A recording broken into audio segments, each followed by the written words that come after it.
La Iglesia Evangélica Pentecostal Las Acacias presenta para ti un mensaje de reflexión y cambio, una palabra actual que impactará tu vida.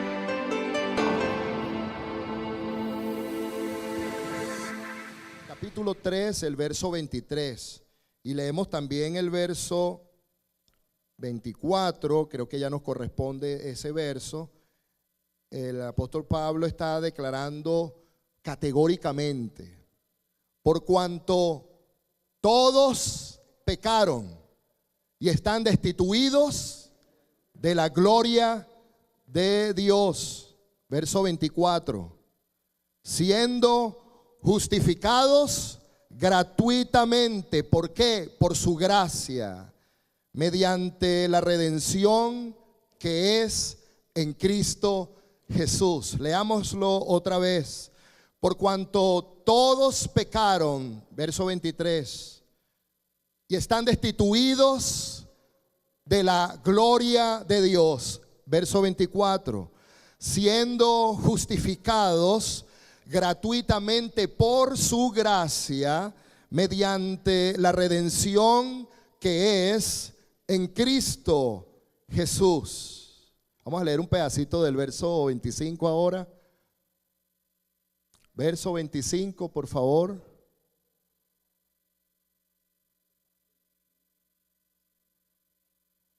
Ahí tenemos el verso 25.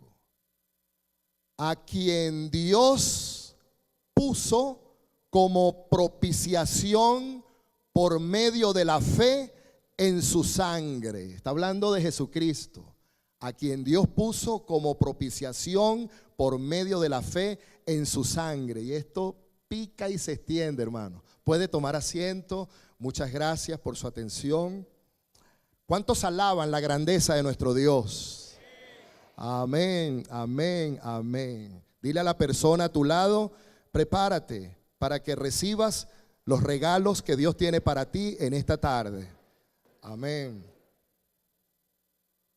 El apóstol San Pablo hace una de las declaraciones más grandes del Evangelio, un baluarte de la fe, de la vida cristiana.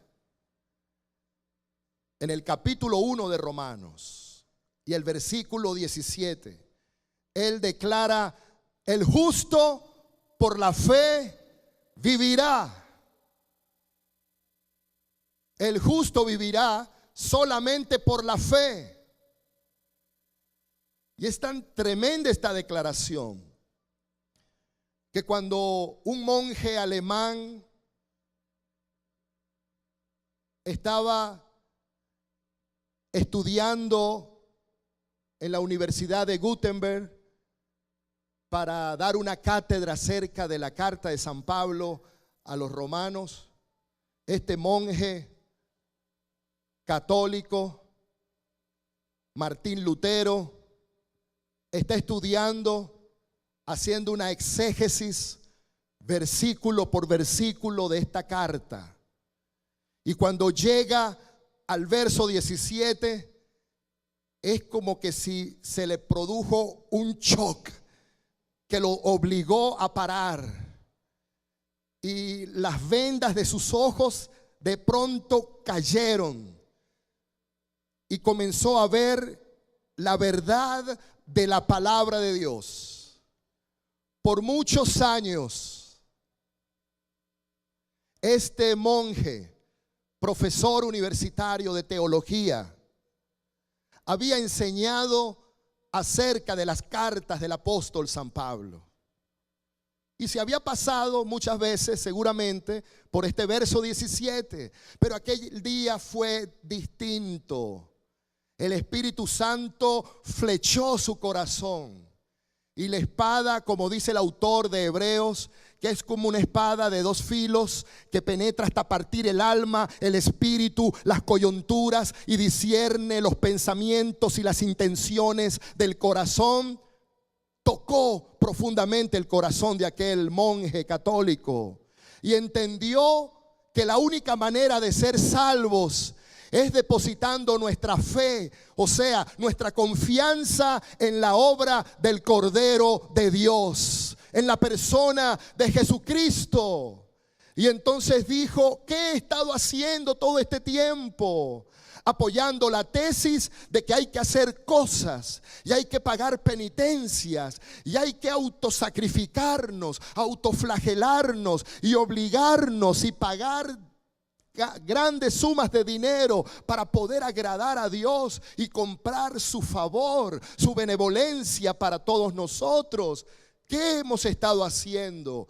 Y el Espíritu Santo comienza a revelarle la palabra de Dios. Y la primera tesis que desarrolla es esa: el justo por la fe vivirá, la cual llamó la sola fide. Solamente la fe es lo que necesitamos para nosotros ser salvados. Aleluya, alabado sea el nombre del Señor. Pero Josh McDowell, ¿cuántos han leído los libros de Josh McDowell? La evidencia que exige un veredicto, por ejemplo, que es un libro escatológico, ¿verdad? Y de mucha revelación apologética. Él estuvo hace poco aquí en la iglesia de las Acacias trayéndonos su nuevo libro, y fue increíble ver a ese viejito pelo blanco lleno del amor de Dios. Ha dedicado toda su vida a enseñar acerca de Jesucristo en las principales colegios y universidades de todo el mundo. Pero hace poco dijo una declaración que nos paró los pelos a todos. Por televisión, una cadena televisiva en los Estados Unidos de mayor audiencia, Josh McDowell dijo: no somos salvos por la fe. A todo el mundo se le pararon las antenitas. Y eso lo vi por Facebook. Y entonces todo el mundo se puso así. El que lo estaba entrevistando es un periodista cristiano. Y él puso una cara y dijo: ¿cómo? ¿Cómo que no somos salvos por la fe? Y entonces él explica: claro, la fe sola no salva. Salva es el objeto de la fe. Salva en quien descansa la fe, en la persona donde depositamos nuestra confianza total y absoluta. Porque si a ver vamos, hay mucha gente en el mundo que tiene fe, pero no es cristiana. Entonces no somos salvos por la fe, somos salvos por la fe en Jesucristo. ¿Y cuántos han puesto su confianza en Cristo, el Redentor? ¡Aleluya! Dígale a la persona a su lado: mira, yo he puesto mi confianza en Jesús. He puesto mi fe en Jesucristo. Y es verdad lo que dice John McDowell. La fe sola no salva. Lo que salva es la fe, pero puesta en la persona y la obra del Señor Jesucristo. Pero entonces Martín Lutero desarrolla esa tesis: la sola fe, la sola confianza en la obra de Cristo Jesús. Y elabora otras tesis más profundas, que son una rebeldía hacia la institución eclesiástica del momento. Y elabora más de 95 tesis y las clava en las puertas de la catedral según la tradición, en la historia. Y entonces lo persiguen por hereje y lo obligan a que se retracte de todas sus enseñanzas. Y él dijo: mi conciencia es cautiva de la palabra de Dios, no me puedo retractar. Retractarme sería violar mi conciencia, y violar mi conciencia sería pecar contra Dios. No me puedo retractar, estoy cautivo por la palabra de Dios. Y Dios envió un ángel, lo protegieron y Dios preservó su vida. Pero inicia la reforma inspirada por Juan Hus, que murió abrazado por las llamas en la hoguera. Fue que inspiró a Martín Lutero a dar ese paso, pero es el catalizador de la reforma, y se le recuerda como el padre de la reforma.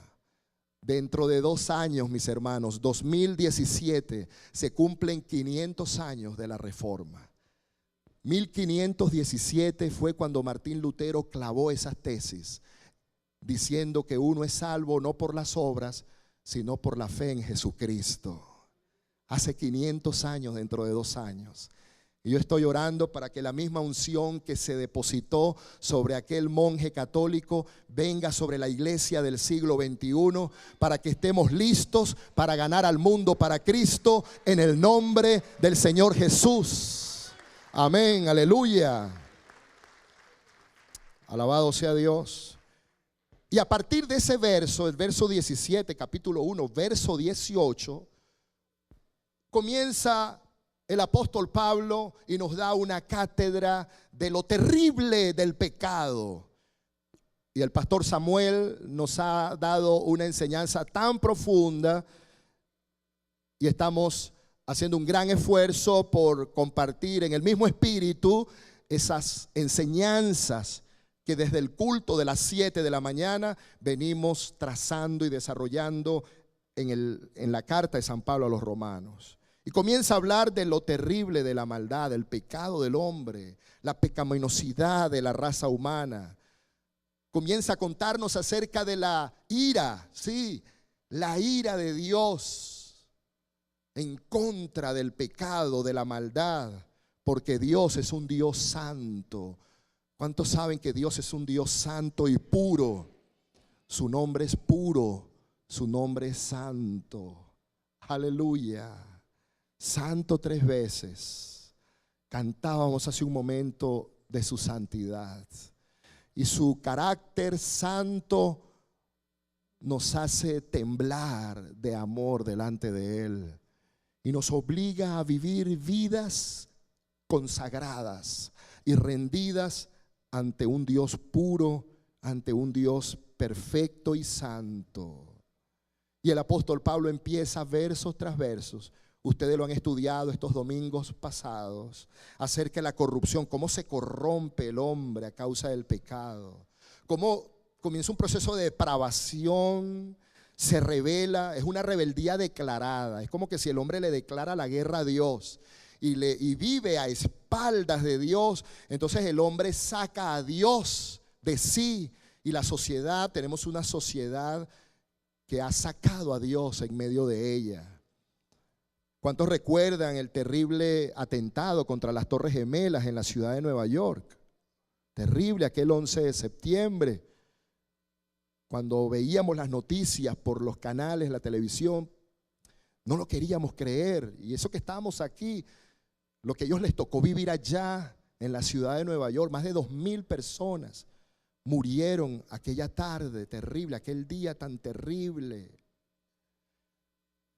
Y un periodista muy conocido estaba entrevistando a la hija de Billy Graham, Annie Graham Lotz, y le preguntaba, ¿por qué Dios permitió esto? Dios es un Dios de amor, ¿y por qué no detuvo ese atentado? Si en nuestros billetes decimos que nosotros confiamos en Dios. Y Annie Graham Lotz le dijo, no, lo que sucede es que Dios es un caballero. Y desde hace varios años, nuestra sociedad estadounidense ha sacado a Dios de las escuelas, de las universidades. Y como Dios es un caballero, Él tristemente se ha retirado. Pero la sociedad está recibiendo lo que ha sembrado. La Biblia dice, lo que el hombre siembra, eso cosecha. Entonces es injusto endosarle la culpa a Dios de todas las crisis que suceden en este mundo, si el hombre decidió voluntariamente darle la espalda a Dios. Caracas, por ejemplo, en muchos sentidos le hemos dado la espalda a Dios, sacrificando animales. ¿Cuándo se había visto en Caracas locales comerciales donde se venden pollos y gallinas para sacrificios religiosos? Nunca. Pero eso está sucediendo en Caracas, hermanos. La idolatría galopante. Eso no puede seguir sucediendo. Yo me opongo como hombre de Dios a eso, hermanos. Tenemos que levantarnos y echar fuera todo culto idolátrico en nuestra sociedad. Y decir a Venezuela, Venezuela, tu esperanza no está en los ídolos, tu esperanza no está en el dinero, tu esperanza no está en la política, tu esperanza no está en los hombres, tu esperanza está en Cristo, el príncipe de la paz. Si usted lo cree conmigo, diga amén. Diga fuerte amén. Aleluya, gloria a Dios. A mí me hierve la sangre cuando camino por los pasillos del mercado de Quinta Crespo y veo eso, hermanos. Eso no puede ser posible. Tenemos que orar fuerte para que Dios visite y produzca arrepentimiento en nuestra sociedad. Pero eso es lo que dice el apóstol San Pablo, una sociedad sin Dios. Y entonces llega como al clímax de esa declaración y el verso 23 nos dice lo que acabamos de leer. Por cuanto todos pecaron, están destituidos de la gloria de Dios. Y cuando dice todos, es todos, incluyéndote a ti y a mí. Dile a la persona a tu lado, dile, tú y yo somos pecadores. Todos somos pecadores, dice el apóstol San Pablo, la palabra de Dios. Y esa condición es una condición de nuestra naturaleza. Es más bien existencial que circunstancial. No somos pecadores porque pecamos. Pecamos porque somos pecadores. Y si usted ha mentido, así sea una mentirita blanca. ¿Cuántos han dicho así sea una mentirita blanca, hermano? Bueno, blanca o negra es mentira al fin, hermano. Todos hemos mentido en algún momento de nuestra vida. Pero mire, usted no miente, usted no se convierte en pecador por mentir. Usted más bien mintió porque ya era pecador por naturaleza. Entonces, hacer cosas malas no nos hace pecador. Hacemos cosas malas porque somos por naturaleza pecadores, mis hermanos. No es nuestra naturaleza, es nuestra forma de ser. Es como que si usted agarrara un cochinito, un cerdito, y usted agarra ese cochinito y lo lleva a su casa y lo baña con un cepillo, le echa agua caliente, le corta las pezuñas un poquito, lo enjabona bien, después le echa talquito y le echa perfume y después le pone su ropa interior, unos boxer Tommy, y después le pone unos blue jeansitos, unos zapatitos Adidas, y le pone su chemise, una polo, y lo pone, bueno, Pepito, le echa gelatina así como yo aquí, y lo pone, bueno, rozagante y bello, y le da una sonrisita. Va a quedar así como los cochinitos de la serie Pepa. Yo veo mucho la serie Pepa por mis hijas, hermano. No me pierdo un solo capítulo de ella. Se han hecho famosos Pepa, ¿verdad? Los cochinitos. Entonces él está feliz así, y usted puede salir de su apartamento y hasta los perros van a quedar feos ante la belleza de ese cochinito. Y va a entrar en el ascensor o va a bajar por las escaleras. Y todo el mundo va a tener que ver con ese cochinito tan bello y hermoso. Y él rozagante y bello, riéndose con todo el mundo. Pero usted lo saca de la cuadra y al cruzar la esquina, cuando vea el primer charco, él se va a lanzar. ¡Plash! Y allí será verdaderamente feliz, hermano. Con ropa y todo, con perfume y todo, él dará vueltas y se sentirá feliz. Usted se sentirá mal, pero él estará feliz y contento. No porque sea malo, sino porque esa es su naturaleza. Y él va a jalar hacia su naturaleza. Eso somos nosotros, mis hermanos. ¿Usted no se acuerda la fábula aquella de un escorpión que no podía cruzar el río y el amigo, el sapo, lo agarró? Vente, yo te llevo en mi hombro. Y entonces el escorpión se monta arriba del sapo y el sapo, como es un campeón de nado, lo llevaba. Pero cuando iba llegando a la orilla, ¡pah!, le lanzó el aguijón en la espalda. ¡Ay!, exclamó el sapo. Casi a tientas pudo llegar a la otra orilla y todo cansado se lo quitó de encima y le dijo: pero tú sí eres malagradecido, chico. Mira cómo yo con aquel cariño y atención te quise pasar el río de un lado a otro y tú me pagas con un aguijonazo. ¿Por qué lo hiciste? Y yo: no, tranquilo, vale. Tú eres buena gente. Yo no lo quise hacer. Lo que pasa es que esa es mi naturaleza. Somos pecadores, mis hermanos. Pecamos de pensamiento, pecamos de acción, pecamos porque nos hemos separado de Dios. Y el pecado es tan terrible que afecta nuestra vida. A todos los hijos de Dios somos atacados por la ansiedad, la angustia, la inseguridad, sobre todo en estos tiempos. Se fortalece más esa inseguridad, ese miedo. Hay un deterioro de nuestro ser. El rey David decía: mis huesos se han envejecido por el pecado. Mi verdor se ha convertido en un sequedal de verano. Y el pecado nos quita el gozo del Señor. No hay nada más bueno que el gozo del Señor, ¿verdad, hermanos? Nehemías dijo: el gozo del Señor es mi fortaleza. Y con ese gozo fue que pudieron terminar la reconstrucción de los muros de Jerusalén, porque no fue una tarea fácil.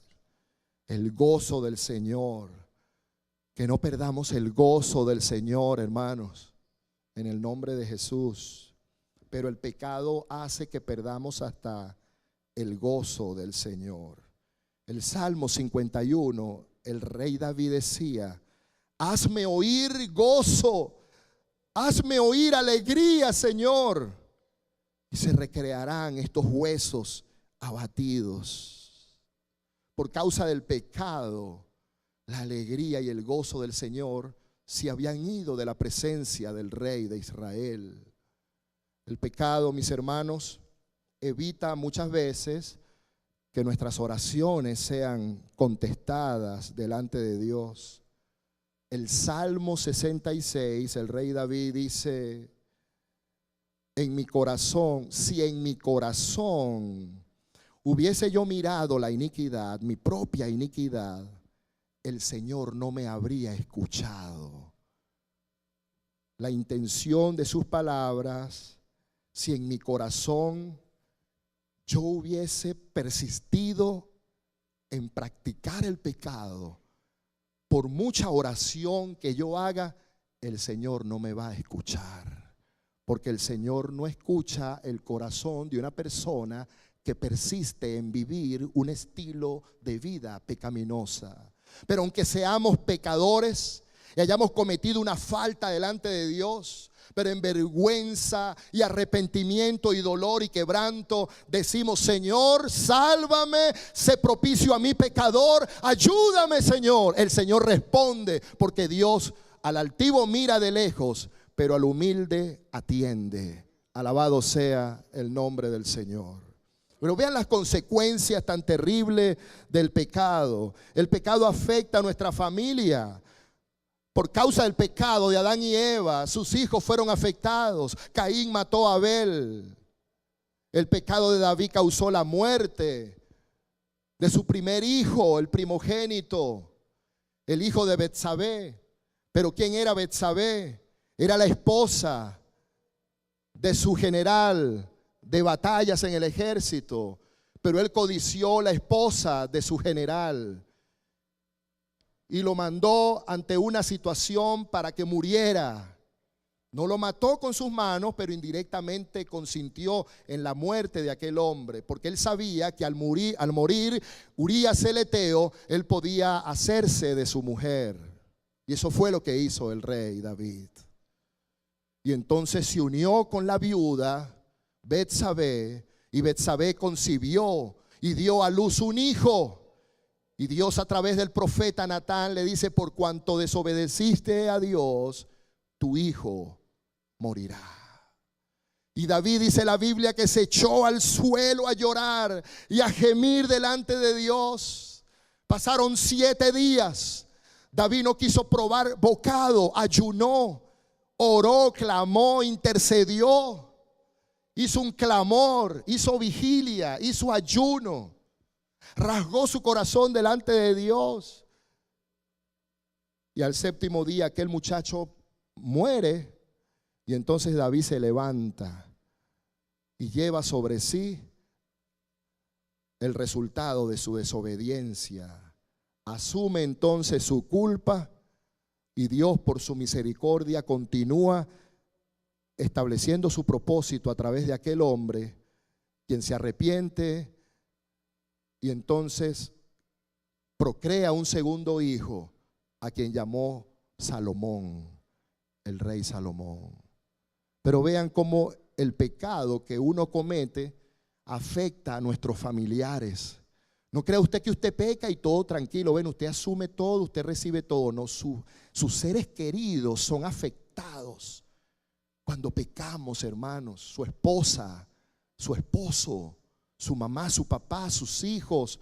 Todos somos afectados terriblemente a causa del pecado. El pecado, como dijo el apóstol Pablo, no solo produce enfermedades, también produce la muerte. En el contexto de la Santa Cena que nosotros acabamos de celebrar hace un momento, el apóstol Pablo hace una llamada de atención muy fuerte y dice: no tomen la cena indignamente, disciernan el cuerpo, evalúese cada uno cómo está viviendo su vida delante de Dios. Si estamos aparentando ante los demás santidad, pero en el corazón y en nuestra vida práctica estamos viviendo en pecado. Porque muchos se han enfermado y aún otros han dormido, queriendo decir que han muerto por vivir vidas de pecado. Eso lo está hablando el apóstol Pablo, mis hermanos, en 1 Corintios 11:30. Totalmente desarmados, enfermos por causa del pecado. Verso 23. Entonces, por cuanto todos hemos pecado y somos como el escorpión que le metió la ponzoña al sapo, o como aquel cerdito que no resistió la tentación de lanzarse al charco de basura, por cuanto todos hemos pecado, estamos ¿qué? Destituidos de la gloria de Dios, destituidos, separados, alejados. Qué terrible es estar lejos de Dios. Pero lean conmigo el versículo 24. Ante una noticia tan terrible viene la buena noticia. Alabado sea el nombre del Señor. Ante la enfermedad hay una medicina especial del Señor. Hay una vacuna que nos va a liberar de esta terrible enfermedad que se llama pecado. Versículo 24. Siendo justificados gratuitamente por su gracia. ¿Mediante quién? Mediante la redención que es en Cristo Jesús, nuestro Salvador. Justificados, somos declarados inocentes. No quiere decir que no seamos culpables. Precisamente Pablo declara toda una tesis. Somos pecadores, somos culpables, merecemos la condena, merecemos morir porque somos pecadores y nadie puede escapar ante esa verdad. Pero ante esa verdad hubo uno que absorbió nuestro lugar y tomó tu culpa y mi culpa y la llevó sobre sí. Por eso la Biblia dice: el justo por los injustos, para llevarnos a Dios. Y Jesús asume tu culpa, mi culpa. Por eso a través de Él, tú y yo somos declarados inocentes de toda culpa. Alabado sea el nombre de Jesús. Usted puede darle el aplauso más fuerte que usted pueda dar esta tarde, porque Él lo merece. Él pagó, Él murió, Él asumió lo que tú tenías que merecer y recibir. Él lo llevó sobre sí. Alabado sea su santo nombre. Declarados justos, libres de todo juicio, libres de toda condenación. Justificados. ¿Y cuánto hay que pagar para eso, hermano? No, nada. Aleluya. Esa fue la venda que se le cayó a Martín Lutero, hermano, porque estaban pagando indulgencias para sacar el alma de uno y la de los familiares del purgatorio. Aquella doctrina del purgatorio, imagínense ustedes. Y lo que el Papa quería era recaudar fondos para construir la Basílica de San Pedro. Gratuitamente. O sea, no hay que pagar nada. Quiere decir entonces que eso es baratija, que eso no sirve, que mira, tan barato que tan malo que no hay ni que pagar. No, no quiere decir eso. Lo que quiere decir es que hubo uno que pagó. Aleluya. Y no hay dinero en el mundo, no hay dólares ni euros que puedan pagar lo que tú y yo teníamos que pagar. Solo la sangre de un inocente, el Cordero de Dios, como dijo el Bautista. Este es el Cordero de Dios que quita el pecado del mundo. La rosa blanca y pura de Sarón se tiñó de sangre por ti y por mí. Su sangre derramada en la cruz fue el precio, alto precio que Jesús pagó. Aleluya. Por eso es que me hierve la sangre saber que se derrama sangre de gallinas en nombre de una religión. Es burlarse de la sangre del Cordero más santo, el Hijo de Dios, el Príncipe de paz. Es decir, la sangre de Jesús no fue suficiente. No basta la muerte de Jesús. No satisface la justicia de Dios. Qué pecado tan terrible, mis hermanos. Yo les invito a interceder por Venezuela como nunca antes lo habíamos hecho, para que no se derrame más sangre en este país. Porque la sangre del Cordero de Dios es la que nos limpia de todo pecado. ¿Cuántos dicen gloria a Dios por eso, mis hermanos? Gratis, porque Cristo pagó. Alabado sea el Señor. Entonces Dios es un Dios que no cobra. ¿Sabe por qué no cobra? Porque ya hubo alguien que pagó. ¿Cómo va a cobrar algo que ya se pagó, hermanos? Dios no le cobra a usted ni me cobra a mí. Ustedes saben el adagio popular que dice, ¿verdad? El que la hace, la paga. Y nosotros, eso es muy humano, eso es muy nuestro. Ah, tú me la hiciste, tú me la pagas ahora. Y a veces no lo decimos, pero lo sentimos. Ese me la va a pagar. De alguna manera se lo voy a cobrar. Lo espero, como dice Mao, lo espero en la bajadita. Eso es muy nuestro. Pero gloria, gloria, gloria a nuestro Dios, que es lento para la ira, pero grande, muy grande en misericordia y verdad. Él no nos paga según nuestras maldades e iniquidades. Él no nos cobra. Él no nos pasa factura. Un célebre teólogo latinoamericano nos decía: oh Dios, nuestro Padre no cobra dígitos. Aleluya. Claro que no. Y cuando vemos en la parábola del hijo pródigo, vemos al padre del hijo que está esperando que algún día su hijo regrese. Y cuando por fin, después de mucho tiempo, no especifica cuánto tiempo transcurrió desde que se fue hasta que volvió, pero yo creo que fue bastante tiempo, porque volvió tan deteriorado y transformado por la maldad del pecado que era prácticamente irreconocible. Pero su padre sí lo reconoció. Es la fuerza del amor de un padre, y lo reconoce aún de lejos. Y cuando lo ve de lejos, él no le pasó factura. Él no fue y le dijo: ajá, te esperé, ahora estás en la bajadita, ahora me las vas a pagar. Yo te dije a ti que no hicieras eso, pero como tú me oíste, comienza la cantaleta. No, él simplemente lo abrazó, lo besó, lo recibió, lo restituyó, lo lavó, lo bañó, le puso un anillo en su mano, le puso calzado nuevo, mandó a matar el becerro más gordo, hizo una tremenda celebración, porque ese es el carácter de un Dios puro, un Dios santo, pero sobre todo un Dios tierno, amante, amoroso, que con su gracia nos alcanza y no nos pasa factura, no nos espera en la bajadita, no está allí para contarnos una tras otra la que nos hizo, sino que Dios es amplio en perdonar.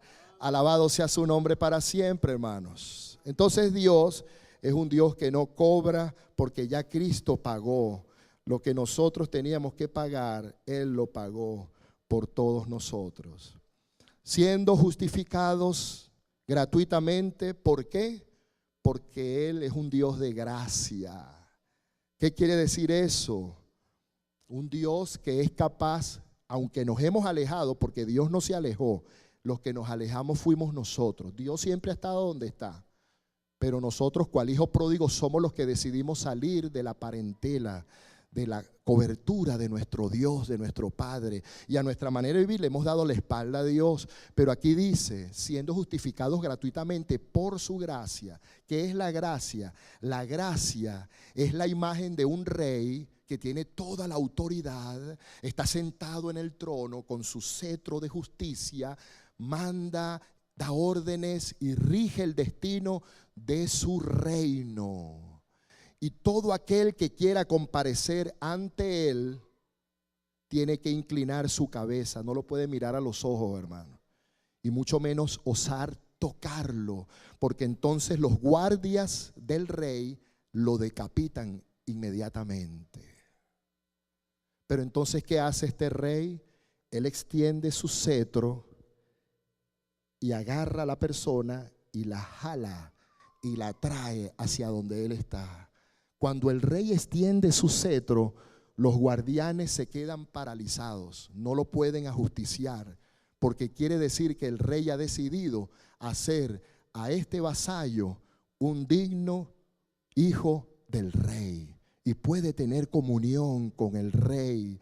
Esa fue la experiencia de la reina, o quien fue reina luego, Esther, en la Biblia. Cuando ella estaba en Asiria, ustedes recuerdan que los judíos estaban a punto de ser aniquilados por un decreto de un malvado. Pero entonces Esther se armó de valor y dijo: si yo entro ante el rey Artajerjes, sus guardianes me van a cortar la cabeza. Pero ella dice una palabra que queda para la historia: si perezco, que perezca. Y usted ve la película y lo puede ver magistralmente. Cuando la Esther abre las puertas del atrio del rey, los guardias se ponen listos para justiciar y ella llega ante los pies del rey Artajerjes, y Artajerjes le extiende su cetro y la jala hacia él. Aleluya. Y Dios la usa para salvar a toda una nación desde el trono de la gracia. Eso es exactamente lo que Dios hizo con nosotros. Siendo culpables, estando lejos, extendió su cetro y nos acerca hasta donde Él está. ¿O es que usted pensaba que levantar sus manos, sentir la presencia de Dios en este culto, cantar estos coros tan maravillosos, estar allí cómodamente sentado, experimentando la presencia de Dios, eso es porque usted es una persona buena? No, es porque Dios quiso acercarlo a Él. Aleluya. Su cetro de justicia no ha tomado en cuenta sus maldades y sus iniquidades, sino que lo ha acercado hacia donde Él está. Justificados gratuitamente. ¿Por qué? Por su gracia. El autor de Hebreos dice: acerquémonos entonces confiadamente, como lo hizo Esther, ante el trono de la gracia. No estamos acercándonos ante el rey Artajerjes. Ese rey era terrible, ¿saben, hermano? Ese es el rey que aparece en la película 300, el que tenía los zarcillos y las bromas. Ese es Artajerjes. El que tocó su corazón fue Dios a través de Esther. Pero no nos estamos acercando ante un rey Artajerjes, nos estamos acercando ante un Dios todopoderoso. Aleluya. Y ese Dios que tiene la capacidad en un segundo pulverizarnos, en vez de pulverizarnos y aniquilarnos, más bien nos dice: ven, hijo mío, dame tu corazón, dame tu corazón, yo quiero hacerlo mi habitación. Aleluya. Justificados gratuitamente por su gracia, por medio de nuestro Señor Jesucristo, por la gracia de Dios. Dice: la redención que es en Cristo Jesús no solo extendió su cetro de justicia, sino que pagó ese rescate que tú y yo merecíamos. ¿Cuántos saben que el Hijo del Hombre no vino para ser servido, sino para servir, y añade y dar su vida en rescate por muchos? Aleluya. Vamos a ponernos de pie por un momento, hermanos. Levante sus manos por un momento. Hay motivos para celebrar en esta tarde. Nuestros pecados pueden ser perdonados. Aleluya. Cristo murió por nuestros pecados. 1 Corintios 15:3. Cristo murió por nuestros pecados conforme a las Escrituras. La sangre de Jesucristo nos limpia de todo pecado. Si confesamos nuestros pecados al Señor, Él es fiel y justo para perdonar nuestros pecados y limpiarnos de toda maldad. Entonces, siendo justificados, siendo redimidos, siendo perdonados, siendo limpiados, siendo acercados, podemos vivir una vida victoriosa, triunfante, que significa una vida plena, una vida abundante, una vida absoluta, porque el Hijo del Hombre vino a salvar lo que se había perdido. Él vino para darnos vida, una vida en abundancia. La vida victoriosa no es solamente una vida plena, es una vida que se puede vivir todos los días de nuestra vida. Una vida en la victoria, una vida en la bendición, aún en medio de las calamidades de la situación, porque la crisis está presente allí, pero no vivimos según la crisis, según las circunstancias, sino según lo que somos. ¿Y qué somos en Cristo Jesús? Perdonados, justificados gratuitamente, alabado sea Dios, por medio de la redención que es en Cristo Jesús. Aleluya. Entonces lloramos con el que llora, reímos con el que ríe, pero vivimos una vida cristiana victoriosa. Entonces esa vida es para ti, es para mí. ¿Estás listo para vivirla? ¿Quieres vivir esa vida plena del Señor? ¿Quieres vivir cada vez más cerca de la gracia del trono de Dios? Acerquémonos confiadamente ante el trono de la gracia para alcanzar misericordia y hallar gracia para el oportuno socorro. Fue el mensaje de la palabra de Dios de la Iglesia Evangélica Pentecostal Las Acacias. Si deseas adquirir este material, puedes llamar al teléfono 213-7031.